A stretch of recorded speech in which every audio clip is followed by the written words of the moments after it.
প্রশ্ন মোকাবেলা করার সাহস যদি আমাদের না থাকে তো আমরা কিসের কমিশনার, কিসের চেয়ারম্যান, কিসের দুদক? পৃথিবীর ইতিহাসে এমন ঘটনা কখনো ঘটেনি যে একই সঙ্গে প্রধানমন্ত্রী এবং বাইতুল মোকাররমের ইমাম পালিয়ে যাবেন। এটা একটা অদ্ভুত ঘটনা। কোনো প্রিস্ট, পৃথিবীর বিভিন্ন দেশে অনেক আন্দোলন হয়েছে, রাষ্ট্রপ্রধান পালিয়ে গেছেন, প্রধানমন্ত্রী পালিয়ে গেছেন, কিন্তু পোপ পালিয়ে গেছেন, প্রিস্ট পালিয়ে গেছেন, মন্দিরের বড় পুরোহিত পালিয়ে গেছেন, এমনটা ঘটে না। রাষ্ট্রের রন্ধ্রে রন্ধ্রে দুর্নীতি, জনসচেতনতা দরকার।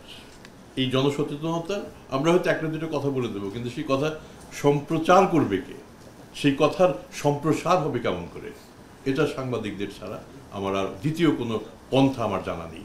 তো কাজেই আমি বিশ্বাস করি আমাদের লক্ষ্য আর সাংবাদিকদের লক্ষ্য তো ভিন্ন না, একই লক্ষ্য। প্রিন্ট হোক, ইলেকট্রনিক হোক, আমাদের লক্ষ্য যদি একই হয়, আমরা যদি আমি আমাদের কথাই বলবো, আমরা যদি লুকোচুরি না করি তাহলে সাংবাদিকদের কাছে আমার লুকোবার কি থাকবে?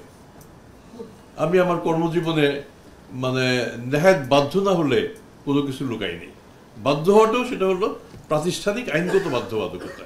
এর বাইরে যারা আমার সাথে বিভিন্ন সময় কাজ করেছেন সবাই জানেন যে যতটা সম্ভব ট্রান্সপারেন্ট হওয়া দরকার, যতটা সম্ভব সাংবাদিক বান্ধব হওয়া দরকার, আমরা সেটা হয়েছি এবং আমরা এটা হব, আশ্বস্ত করতে পারি। পৃথিবীর ইতিহাসে এমন ঘটনা কখনো ঘটেনি যে একই সঙ্গে প্রধানমন্ত্রী এবং বাইতুল মোকাররমের ইমাম পালিয়ে যাবেন।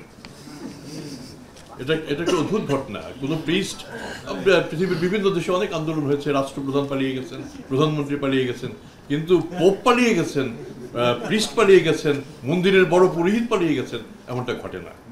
কিন্তু এরকম একটা অবিশ্বাস্য একটা ঘটনা বাংলাদেশে ঘটেছে এবং এই ঘটনাটি ঘটিয়েছে আমাদের ছাত্র জনতা, এবং যার অধিকাংশের একটা বড় অংশই বলবো যে সাংবাদিকদের সাথে সম্পৃক্ত, এবং তারা সেটাকে এগিয়ে নিয়ে গেছে। আমাদের ঋণ অপরিসীম। দুর্নীতিবাদ যেন ছাড়া না হয়, এটা সাংবাদিকদের প্রত্যাশা, আমাদের প্রত্যাশাও তো তাই।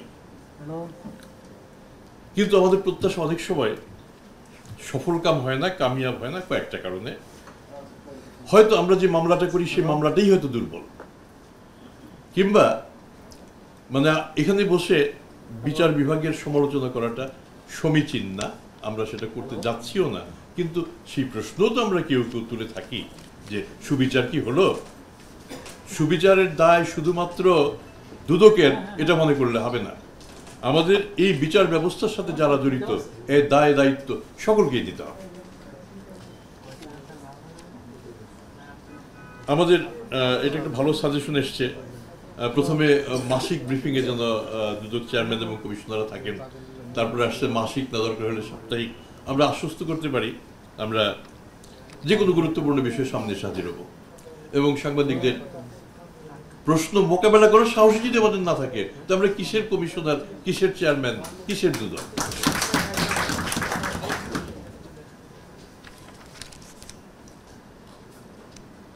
দুদকে ভালো এবং মন্দ দু ধরনের জনবলি আছে, এটাতে আমি মোটেও এটার সাথে দ্বিমত পোষণ করব না।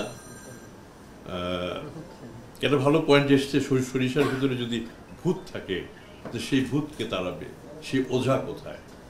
আমি একদম নিশ্চিন্ত বলতে পারি সেই বড় ওঝা হচ্ছে সাংবাদিকরা। আমাদের দেখিয়ে দেন, আমরা নিজেরা তো দেখছি, বাকিটুকু আপনারা দেখিয়ে দেন, আমরা দেখি ওঝার কাজ করতে পারি কিনা।